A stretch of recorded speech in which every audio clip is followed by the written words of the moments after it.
Hey, what's up guys? Mortarman here from Mortarman TV and the Next Gamer Network, and today I want to take a few minutes to talk to you about match third-party content. I know a lot of you guys have probably gotten that warning or a little message in your inbox saying that your content has been claimed by a third party or match third-party content.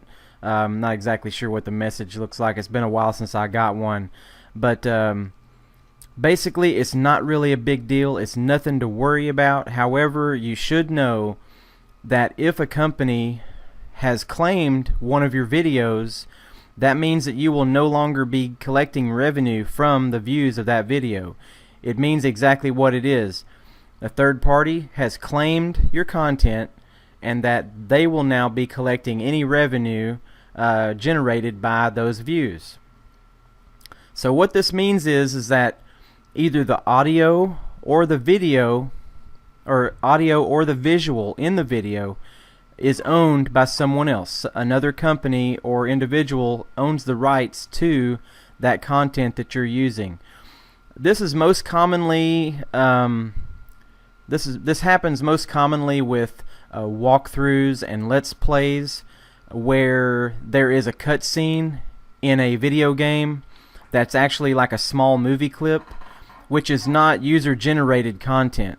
And what I mean by user-generated content is that when you purchase a video game, you also get with that purchase a limited license, which means that you can produce and share and copy portions of that video game as you play. It's called user-generated content.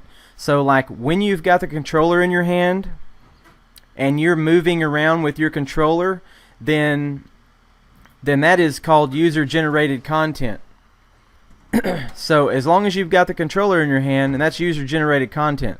So let's say, for instance, you come to a part in the video game where the cutscene starts, and that particular content is actually like a little video, like a little a movie.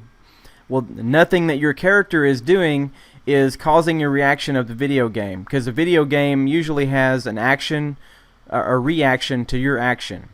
So the user-generated content is only when you've got the controller in your hand, and that is the content that you actually have a right to display, use, or share.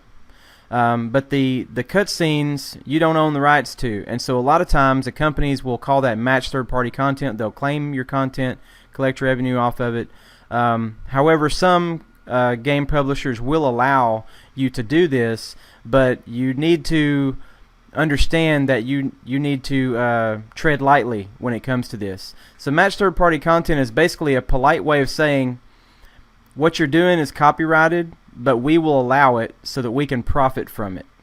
So if you get any of these warnings, all you need to do is either A, delete the video, B, contact the company who gave you the match third-party content and dispute the claim and tell them that you have every reason to believe that you have the right to that content that's under fair use. And I suggest when you use the term fair use, don't use that term loosely. Look up the actual Wikipedia definition of fair use. You will see the whole entire act written out there, so you can understand exactly what fair use is. And it will tell you right there in black and white that the fair use is subject to a lot of different interpretations, and that it does not hold up very well in a court of law. But you want to either delete the video, contact the company who gave you the claim, or you can use audio swap in the YouTube video library, or the YouTube video editor. There's a lot of music in there that you do have the rights to use, because YouTube allows its users to have it.